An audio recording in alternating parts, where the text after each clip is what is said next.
नमस्कार साथियों, जय हिंद।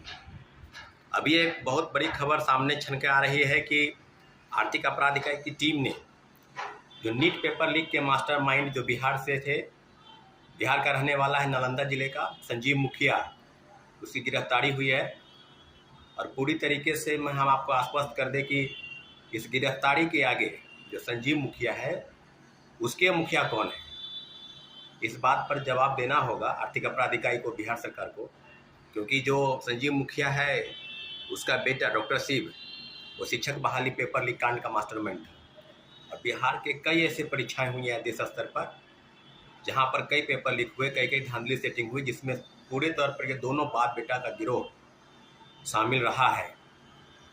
उसकी पत्नी भी चुनाव लड़ी है, कई राजनीतिक दलों से उनका संपर्क रहा है। तो पूरी तरीके से अब ये बात बिल्कुल सामने आ गई है कि संजीव मुखिया की गिरफ्तारी के बाद हम लोग ये चाहते हैं कि संजीव मुखिया का जो किंगपिन संजीव मुखिया अगर है तो उसका मुखिया कौन है।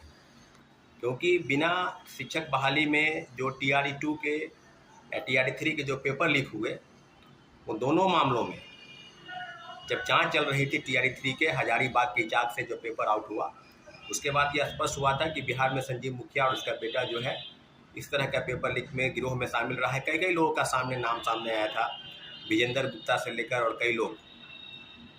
उसके बाद जो है उसका बेटा जो है डॉक्टर शिव का भी नाम आया शिक्षक बहाली में। जब आर्थिक अपराध इकाई TRE-3 का पेपर जांच कर रहे थे, TRE-2 का भी जांच क्लियर हुआ कि TRE-2 में भी पेपर लीक था। और आज नीट का पेपर लीक जो है मास्टरमाइंड वो गिरफ्तार हुआ है। तो बात सिर्फ ये नहीं है, बात ये है कि आखिर पेपर लीक धांधली सेटिंग किसी व्यक्ति की गिरफ्तारी से क्या रुक जाएगा? क्योंकि इसके पहले जब आप 66वीं पेपर लीक हुआ था BPSC, उस समय भी काफ़ी चीज़ें हुई थी, लेकिन बात प्रमाण के तौर पर सामने नहीं आया था। जब 67वीं पेपर लीक हुआ, जब पूरी तरीके से आरा के वीर कुंवर सिंह कॉलेज में पूरी तरीके से बातें सामने आ गई कि नहीं पेपर लीक था, उसमें कई लोगों का नाम सामने आया था। कि रंजीत रजक DSP, उसकी गिरफ्तारी हुई। आज वो कई तरीके से आरोपों से बरी है, उसके खिलाफ पे चार्जशीट जो है आर्थिक अपराध इकाई जांच कोर्ट में सबमिट नहीं कर पाई। उसने अपने कई रिश्तेदारों को जो है अधिकारी बनाया, किसी को DSP, किसी को CO।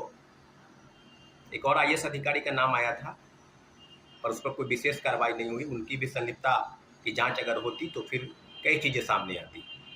लेकिन हम लोग का स्पष्ट मानना है कि किसी व्यक्ति की गिरफ्तारी नहीं, पूरी तरीके से जो BPSC है या जो संस्था है, बिहार की कई संस्था है, चाहे बिहार लोक सेवा आयोग के अलावा बिहार पुलिस अवर सेवा आयोग, बिहार कर्मचारी